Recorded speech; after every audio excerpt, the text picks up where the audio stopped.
जयपुर के एक छोटे से गांव में एक मोना नाम की लड़की अपनी गरीब माँ सीमा और पिता श्याम के साथ रहती थी। मोना के पिता श्याम अक्सर बीमार रहा करते थे। वहीं दूसरी तरफ उसकी माँ बेचारी लोगों के घर में झाड़ू पोछा करके घर चलाने लायक पैसे कमा लिया करती थी। वहीं दूसरी तरफ मोना बहुत खूबसूरत थी और अब वो शादी लायक भी हो गई थी। इसलिए सीमा और श्याम को मोना की शादी की चिंता खाई जा रही थी। एक दिन सीमा श्याम से कहती है, ऐसा कब तक चलता रहेगा? हमारी बिटिया अब बड़ी हो गई है। गांव वाले सभी मुझे ताना देते हैं कि हम अपनी बिटिया की शादी कब करेंगे। कोई अच्छा सा लड़का देखकर बिटिया की शादी ही कर दो। अरे भाग्यवान, कहाँ से कर दूं अपनी बिटिया की शादी? अभी शादी के लिए पैसा कहाँ से आएगा? और फिर हमारी गरीब बिटिया से शादी कौन करेगा?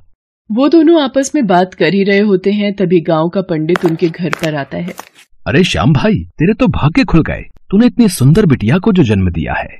पंडित जी, ये तुम कैसी बात कर रहे हो? मुझे तुम्हारी बात समझ नहीं आ रही। तुम्हारी बिटिया के लिए बहुत बड़े घर से रिश्ता आया है। क्या कहा? हमारी बिटिया के लिए? हमारी बिटिया के लिए रिश्ता? कौन भेजेगा भला? अरे तुम उन नाथूलाल को जानते हो जो कुछ साल पहले गांव छोड़कर शहर में चले गए थे? हाँ पंडित जी, बिल्कुल। उनके बारे में कौन नहीं जानता। यहाँ से निकलते ही उन्होंने अपना खुद का काम शुरू किया और अब वो बहुत अमीर हैं।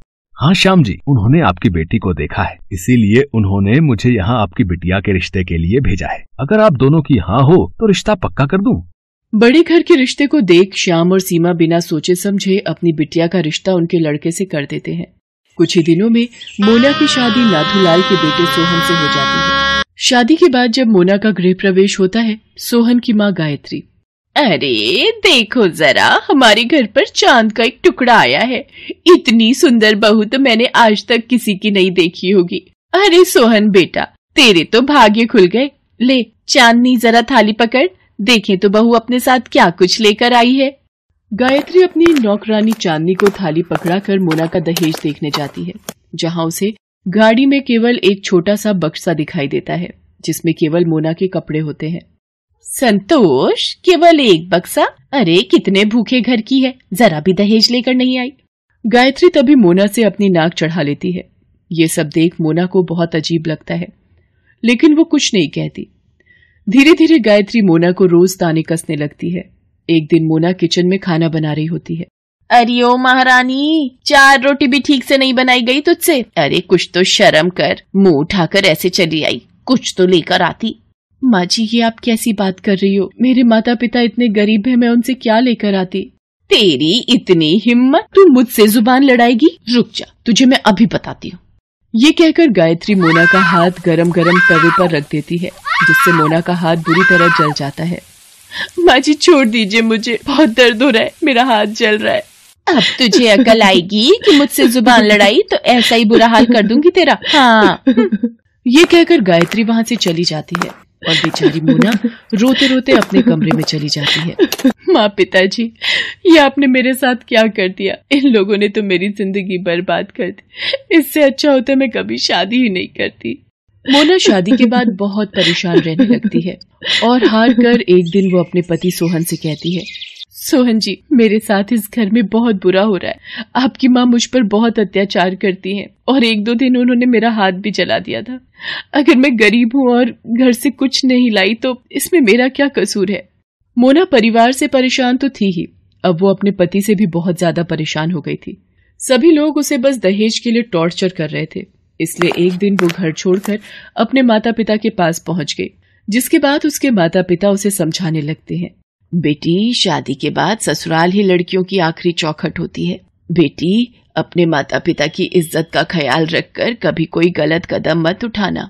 मोना उदास मन से न चाहते हुए भी वापस अपने ससुराल चली जाती है, जिसके बाद एक दिन मोना घर में सफाई कर रही होती है और तभी उसकी सास उसे आकर कहती है, लो जी, कर लो बात। पहले तो शादी में कुछ दिया नहीं और अब इस कलमुही के माता पिता स्वर्गीय हो गए हैं, अब तो कोई उम्मीद ही नहीं है। क्या कहा माँ जी? मेरे माता पिता स्वर्गीय हो गए हैं? ये आप कैसी अनाप शनाप बातें कर रही हो? बहू चिल्ला मत, अच्छा हुआ जो वो मर गए, और जब कर्ज लेना बस का नहीं था तो शादी कर्ज लेकर क्यों की? इसीलिए अभी तेरे माता पिता ने आत्महत्या कर ली। चलो, धरती से कुछ बोझ हल्का हो गया। ये कहकर गायत्री वहाँ से चली जाती है, लेकिन मोना के ऊपर तो जैसे पहाड़ी टूट पड़ा हो। हे भगवान, ये कैसा अनर्थ कर दिया तूने। मेरा इस दुनिया में मेरे माता पिता के अलावा कोई भी नहीं था और तूने उन्हें मुझसे छीन लिया। मेरे माता पिता ने मेरे लिए कितना कुछ किया, उसके बावजूद भी मेरे ससुराल वालों ने मुझे दहेज के पीछे इतना जलील किया। अब ये सब मुझसे और बर्दाश्त नहीं होता। ये कहकर भागते हुए वो अपने कमरे में जाती है और अपने कमरे का दरवाजा बंद कर लेती है। उसके बाद वो एक खत लिखती है जिसमें लिखा होता है, मैं एक गरीब परिवार से थी और शायद मैं गरीब हूं इसलिए मेरे साथ ये सब हुआ। मेरे माता पिता ने मेरी शादी कर्जा लेकर की ताकि मैं अपनी जिंदगी में खुश रहूं, लेकिन ऐसा नहीं हुआ। मेरे ससुराल वालों ने मेरा जीना हराम कर दिया और मुझसे हर दिन दहेज की फरमाइश की। जब परेशान होकर मैं वापस अपने घर गई तो मेरे माता पिता को पता चला कि मैं खुश नहीं हूं और इसी कारण शायद उन्होंने आज आत्महत्या कर ली। लेकिन अब मैं अपनी सास और अपने पति का टॉर्चर और सहन नहीं कर सकती, इसलिए मैं आत्महत्या कर रही हूं। ये सब मोना एक खत में लिख देती है और पंखे से चुन्नी बांधकर आत्महत्या कर लेती है। मोना के मरने के बाद गायत्री के घर पुलिस आ जाती है, जिसके बाद पुलिस को मोना का लिखा हुआ खत मिल जाता है और पुलिस गायत्री और सोहन को दहेज मांगने के जुर्म में गिरफ्तार कर लेती है और उन्हें उम्र कैद की सजा हो जाती है। तो देखा दोस्तों, एक दहेज के लालच ने 3 लोगों की जान ले ली। हमारे समाज में दहेज प्रथा आज भी खत्म नहीं हुई है। यदि कोई गरीब है तो हमें उसका फायदा नहीं उठाना चाहिए और शादी के बंधन को दिल से निभाना चाहिए, न कि दहेज से तौलना चाहिए। गरीब होना कोई पाप नहीं है। यदि आप किसी से शादी करते हैं तो लड़की का दिल देखिए और उसकी इज्जत कीजिए।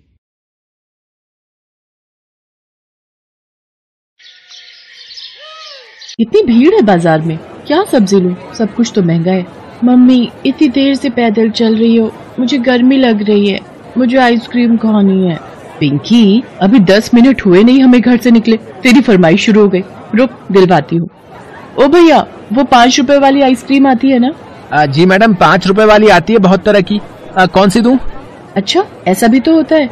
तुम आइसक्रीम के 2 हिस्से करके भी बेच देते हो, यानी कि 2.5 रुपए का एक हिस्सा। वो पहले मिलता था मैडम, अब जमाना बदल गया। मम्मी, पूरी आइसक्रीम ले दो ना, बस 5 रुपए की तो है। नहीं, वैसे भी ठंडी चीजों से तुम्हारा गला खराब हो जाता है। दिला दो मम्मी, इतनी देर से पैदल चलाए जा रही हो। अच्छा रुक। ओ चुस्की वाले, एक 50 पैसे की चुस्की बना दे और रस जरा ज्यादा डाल देना। बहन जी, 50 पैसे का अब कुछ नहीं आता, कम से कम 5 रुपए की चुस्की है। 3 रंग डालूंगा, खट्टा काला अलग। ये ले 2 रुपए, एक रंग का शरबत ही डाल कर दे दे। पता नहीं कहाँ से कंजूस लोग खाली पीली दिमाग खराब करने आ जाते हैं। कुछ बोला तुमने? नहीं बहन जी, मैंने तो कुछ नहीं बोला। अरे माँ जी ने करेले लाने को बोले थे। ये सब्जी वाला तो महंगे देगा, वो सामने सब्जी वाला बैठता है, उसी से ले लेती हूँ। ओ भैया, ये करेले क्या रेट दिए? ये 20 रुपए पाव दिए। इतने महंगे करेले, और वो जो अलग रखे हुए हैं? 10 रुपए किलो, और ये 3 दिन पुराने हैं, छाटने पड़ेंगे। कोई नहीं, यही दे दो, ये लो 10 रुपए। राशि स्वभाव से बहुत कंजूस थी। हर वक्त कंजूसी करना, बचाने के चक्कर में सस्ती चीज खरीदने में ही उसका दिमाग चलता रहता था। राशि की सास और पति भी उसकी इस आदत से वाकिफ थे। राशि, ये कैसे करेले खरीद लाई है? सारे बीज पके हुए हैं, 2 में तो सुंडी निकल आई है। माँ जी, आपकी आंखों की रोशनी कमजोर हो गई है, लाओ मुझे दो, मैं काट लेती हूँ। कुछ भी तो नहीं है, ये साफ साफ निकाल लो। बनने के बाद सारी सब्जी एक ही जैसी लगती है। अब मैं इस घर की बहू हूँ, मैं बचत नहीं करूंगी तो लोग तो मुझे ही कहेंगे ना कि बहू घर नहीं संभाल सकती। सबको पता है तू कितनी कंजूस है। राम राम कौशल्या बहन, कैसी हो? मैं ठीक हूँ सुमित्रा बहन, आज बड़े दिनों बाद आना हुआ। अरे वो कल्पना का रिश्ता पक्का हो गया है, 15 दिन बाद शादी का मुहूर्त निकला है। लड़का अच्छा था, हम लोगों से हैसियत में भी बेहतर है। अब माँ जी बोलेंगी चाय के लिए, फिर 1 कप चाय में दूध चीनी पत्ती लग जाएगा। ये तो बड़ी खुशी की बात है सुमित्रा बहन। राशि, जा सुमित्रा बहन के लिए चाय बना ला। अरे नहीं नहीं, मैं अभी वो क्या होता है, रूह अफ़ज़ा वाला दूध, वही कल्पना ने बना लिया था, वही पीकर आई हूँ। अच्छा, मैं तो बस बनाने ही जा रही थी। अच्छा हुआ आपने बता दिया। अरे एक काम कर, सेब काट कर ले आ। लाती हूँ। ये सेब भी कितने बड़े बड़े हैं। सबसे छोटा सेब, हाँ ये काट देती हूँ, और ये इसके छोटे छोटे टुकड़े। अब प्लेट भरी हुई लग रही है। वैसे मैं हूं तो बहुत समझदार, ऐसे थोड़ी घर चला रही हूँ। ये क्या काट कर ले आई, 2 टुकड़े सेब के 8 टुकड़े बना लाई। इसने तो कंजूसी में हद ही पार कर दी है। अच्छा कौशल्या बहन, चलती हूँ। राशि, इतनी कंजूसी क्यों करती हो? अच्छा लगता है इतना छोटा सा सेब काट कर आगे लाकर रख दिया। माँ जी, पूरे 8 टुकड़े थे, मैंने गिन कर प्लेट में रखे थे। अब इतने महंगे सेब एक दिन में खत्म थोड़ी कर दूंगी। राशि, आज तुमने ऑफिस में लंच में मुझे कौन सी सब्जी दी थी? कुछ समझ में ही नहीं आया, पर स्वाद कुछ पकौड़ों का था। अरे दे दिया ना चकमा। परसों तुम बाजार से जो पकौड़े लाए थे, मैंने थोड़े से बचाकर फ्रिज में रख लिए थे। उन्हीं पकौड़ों की सब्जी बनाकर तुम्हें दे दी थी। राशि, तुमने 2 दिन पुराने पकौड़ों की सब्जी बना दी। पता है बासी चीजें कितना नुकसान करती हैं। माँ जी, सब कहने की बातें हैं। अगर ऐसे ही चीजें फेंकती रही तो बचत कैसे करूंगी? फिर बोलोगे कैसी बहू है जो बचत नहीं करती। मम्मी, मेरे सारे स्केच कलर्स खत्म हो गए। देखो, इनमें से एक भी नहीं चल रहा। कोई खत्म नहीं हुए हैं, अभी 6 महीने पहले ही तो दिलवाए थे। लाओ इधर मुझे तो, अभी सारे कलर्स चलने लगेंगे। मम्मी, ये क्या कर रही हो? स्केच पानी में क्यों भर रही हो? अरे तू बस देखती जा जान, मैं तेरे बराबर की थी ना, ऐसे ही स्केच पेन में पानी भरकर 2 साल चला लेती थी। ये देख चलने लगे। पता नहीं क्या कर दिया, नए नहीं दिलवा सकती थी। नए लेने जाओ तो पता है कितने महंगे हैं, फालतू के 50 रुपए लग जाते। वैसे मैंने सही किया, 50 रुपए बचा लिए। कंजूसी के मामले में तो बड़े बड़े कंजूसों को पीछे छोड़ दिया है इस राशि ने। राशि हर चीज में कंजूसी करती थी, ये बात उसकी कामवाली भी जानती थी। ऐसे ही एक सुबह, ये ले साबुन और टुकड़े बना ले। राशि भाभी, इस बार छोटे टुकड़ों की जगह बड़े बना दूं। साबुन के छोटे टुकड़े हाथ से फिसलते रहते हैं। साबुन के टुकड़ों के साथ साथ अब तेरी जबान भी फिसलने लगी है। छोटे टुकड़ों से ही बर्तन कर, और एक टुकड़ा 1 हफ्ता चलना चाहिए। कितनी कंजूस है ये राशि भाभी, इनसे अच्छी तो माता जी हैं। क्या बुड़बुड़ा रही है? कुछ नहीं, मैं तो ऐसे ही गाना गुनगुना रही हूँ। गाने ना बाद में गुनगुनाना, पहले काम निपटा ले। राशि भाभी, नया वाइपर कब लाओगे? ये छोटी सी झाड़ू से बाथरूम सूखता नहीं है। झाड़ू लगा जा, सूख जाएगा। काम वाली बाथरूम धोकर चली जाती है। तभी राशि नहाने जाने लगती है।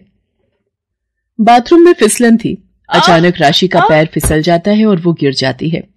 उसकी आवाज सुन सुमित दौड़ता हुआ आता है। राशि, अरे तुम फिसल कैसे गई? वो बाथरूम गीला था और पानी पर पैर फिसल गया। उठो, आराम से आओ, बेड पर लेटो। मेरी कमर में दर्द हो रहा है सुमित। इतनी बार मैंने और काम वाली ने बोला एक वाइपर ही तो खरीदना था, पर तुम सुनती कहाँ हो बहू। सुमित, डॉक्टर साहब कितनी देर में आ रहे हैं? मैंने फोन कर दिया है, बस आते ही होंगे। घबराने की कोई बात नहीं, मैंने चेक कर लिया है, बचाव हो गया, वरना रीढ़ की हड्डी में भी गहरी चोट आ सकती थी।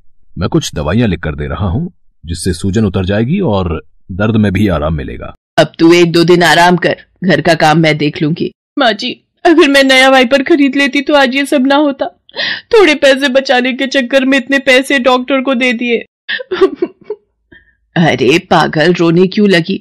गलती इंसान से ही होती है बेटा, और 1-2 दिन में तू बिल्कुल ठीक हो जाएगी। राशि 2 दिन आराम करती है तो उसकी तबीयत ठीक हो जाती है। शाम के वक्त, माँ जी आपका मेकअप करके जूड़ा बना दूंगी। ये बिंदी के कुछ पत्ते लाई थी आप साड़ी के साथ। कौशल्या बहन कहाँ हो? क्या हुआ? सुमित्रा बहन, तुम इतनी घबराई हुई क्यों हो? कल्पना के ब्राइडल मेकअप के लिए एक ब्यूटी पार्लर में बात की हुई थी। कल्पना दूसरे कामों में व्यस्त थी, मैं एडवांस देना भूल गई। पार्लर वाली कहीं और बुक हो गई। आज साए भी बड़े हैं, कोई पार्लर खाली नहीं है, सब बुक हैं। सब कुछ गलत हो जाएगा। ये तो बहुत बड़ी समस्या हो गई। आंटी जी रोना बंद कीजिए, कुछ गलत नहीं होगा। माँ जी, आप तो जानती हैं, शादी से पहले मैं एक प्रोफेशनल मेकअप आर्टिस्ट रह चुकी हूँ। मेरे पास ब्राइडल मेकअप की सारी चीजें हैं। मैं कल्पना को तैयार करूंगी। अरे हाँ, मैं तो भूल ही गई थी। राशि, तुम तो शादी से पहले ब्यूटी पार्लर का काम करती थी। तुमने मेरी मुश्किल आसान कर दी बेटा। भगवान तुम्हारे जैसी बहू सब घर में दे। राशि कल्पना को बहुत ही सुंदर दुल्हन के रूप में तैयार करती है। सब लोग कल्पना के मेकअप और हेयर स्टाइल की बहुत तारीफ करते हैं। मुझे नहीं पता था मेरी वाइफ इतनी स्मार्ट है। आखिर बहू किसकी है? मेरी मम्मी सबसे बेस्ट मम्मी है। हेलो दोस्तों, कैसे हैं आप सब? हमारी कहानियाँ देखने के लिए हमारे चैनल को सब्सक्राइब कीजिए और हाँ, बेल आइकॉन पर क्लिक करना मत भूलिएगा।